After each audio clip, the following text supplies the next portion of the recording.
On peut pas faire comme si t'étais pas là.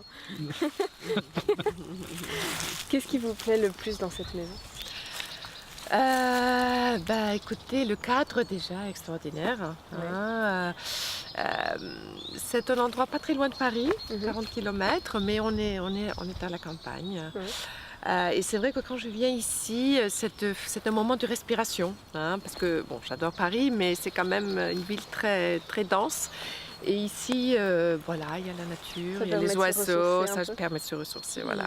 Pour une Islandaise, c'est important d'avoir un petit rapport avec la nature régulièrement.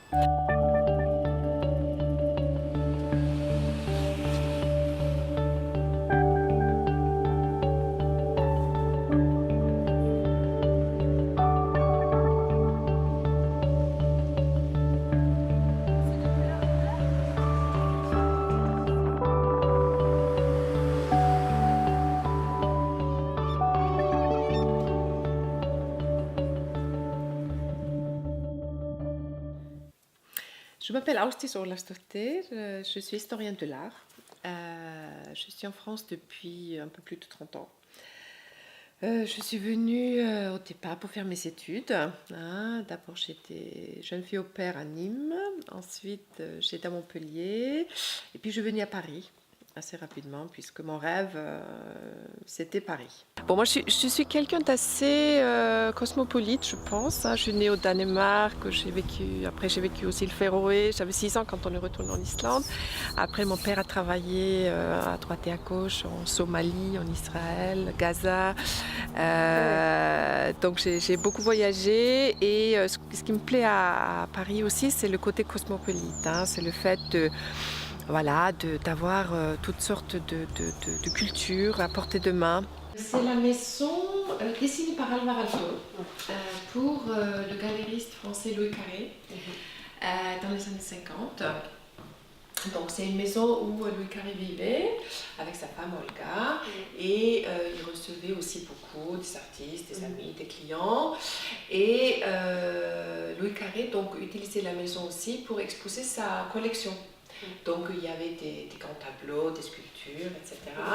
Nous allons également organiser des expositions ici, puisque bon, c'est quand même une maison dessinée pour ça, une sorte de maison simaise. Et donc nous allons montrer des artistes de l'époque de Louis Carré, mais également des artistes contemporains. Internationaux. Voilà, donc ça c'est un programme qui est en train d'être mis en place. L'Islande a des côtés fantastiques évidemment, mais c'est vrai que la petitesse de la société fait aussi que les gens s'observent beaucoup, etc. Or, dans une grande ville, on est un peu plus anonyme. Ça a du bon et du mauvais, mais en tout cas ça me convient bien. Est-ce que vous pourriez nous parler de Art Nord? Art Nord, c'est une revue fondée en 1997 à Paris. Au départ, c'était une revue universitaire. Le premier numéro, il n'y a même pas d'image. Et puis, au fur et à mesure, c'est une revue qui s'est étoffée, nous avons fait appel à un graphiste. Au début, elle était que en français. Donc c'est une revue annuelle à peu près, fondée par des passionnés de l'art nordique qui avaient envie donc de faire mieux connaître l'art nordique en France, en français.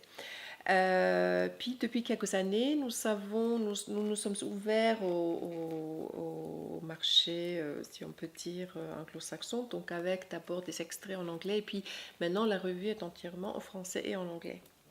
Je vous ai pas demandé, vous venez d'où en Islande? Je viens essentiellement de Reykjavik, je pense. Mes parents viennent de Reykjavik. C'est là qu'on a vécu quand on est retourné en Islande. Après, j'ai vécu quelques années à Neskaupstad, dans l'Est. Quelle est selon vous la particularité du design scandinave aujourd'hui par rapport aux années 50 où il était vraiment très connu et très reconnu sur la scène internationale? C'est vrai que le design dans les années 50 était très en vogue aux États-Unis, en Europe. avec les designers danois comme Anne Jacobsen, Wegner, Finjul, et puis en Finlande, Alvar Aalto, Virkala, etc. Après, il y a eu un petit passage à vide dans les années 70-80, hein, mais depuis plusieurs années, le design nordique est vraiment revenu sur la scène internationale. Et je pense que ce qu'apportent les designers nordiques, c'est une certaine authenticité, une approche naturelle des matériaux. Hein. C'est vrai qu'il y a une conscience écologique qui fonctionne bien. Et puis bon, il y a peut-être une fraîcheur, quelque chose comme ça qui parle aux gens aujourd'hui. Et qui correspond bien aussi peut-être à ce style plus épuré, plus léger, qui marche actuellement. Alors on a parlé du design scandinave. J'aurais bien aimé savoir si vous trouvez que le design français a une identité aussi forte que le design scandinave. Le design français... non, je pense qu'il n'a pas une identité aussi forte. Hein. Il y a eu des personnalités fortes dans le design français. Philippe Starck, évidemment. Après, voilà, il y a... Bon, aujourd'hui, je trouve que les frères Bourrelec font des choses formidables, mais ils sont assez différents de Philippe Starck. Donc, c'est plus une question de personnalité, je dirais, hein, qui apporte des choses, qui s'expriment, un peu comme des artistes. Il y a des structures assez fortes en France, comme le VIA, par exemple, qui encourage la création. Donc, à ce niveau-là, ça fonctionne. Il y a une industrie de l'ameublement, etc. Mais non, je ne vois pas une très forte identité dans le design français. Parce qu'Alto, en fait, et puis souvent, il dessinait des choses qui montaient. Par exemple, sur le garage, là, il est atroce. Oui. Mais au début, le toit devait être végétalisé. Ah, génial. Et puis là, je ne sais pas si vous voyez là, ouais. À l'arrière, il y a des petites tiges en bois blanches, ouais, qui sont faites pour justement que du lierre qui monte.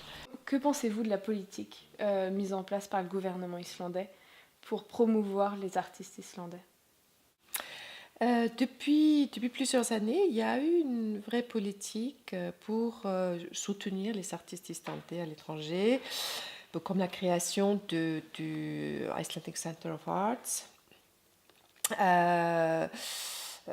voilà, avec des bourses, etc. Mais malheureusement, actuellement, nous constatons que le gouvernement est en train de couper les fonds destinés à la culture. C'est non pas seulement pour les artistes, mais pour d'autres disciplines et pour la recherche également. Bon, ce qui est très dommage à mon avis. Je pense qu'effectivement, c'est une erreur de couper les fonds destinés à ce genre d'activité. Ah oui, donc il y a pas mal de textes. Cécile Mantz, elle a fait ses longs plats, une superbe table aussi. Et puis la Finlande, donc avec la maison carrée, bien représentée, là aussi. Ah ouais. Hein. Et puis bon aussi, Tapio Virkala. C'est magnifique. Il y a beaucoup d'ouvrages sur le design scandinave. Vous avez notamment participé à celui-ci qui regroupe toute l'histoire du design de 1945 à nos jours. Est-ce que vous pouvez nous en dire un peu plus ? Oui, donc j'ai participé à ce livre, hein, L'art du design, publié chez Citadel et Masno. Donc sur le design scandinave, hein, j'ai écrit donc sur les pays nordiques de 1945 à aujourd'hui. Et je suis heureuse d'avoir pu y inclure un chapitre sur l'Islande, hein, puisque bon, on ne parle pas souvent du design islandais, mais nous avons une histoire du design qui n'est pas très ancienne, mais qui est intéressante, qui est assez liée à celle du Danemark au début, puisque les designers islandais allaient faire leurs études au Danemark. Mais donc voilà, là je parle de Sveinn Kjarval, de Café Morga, hein, qui est toujours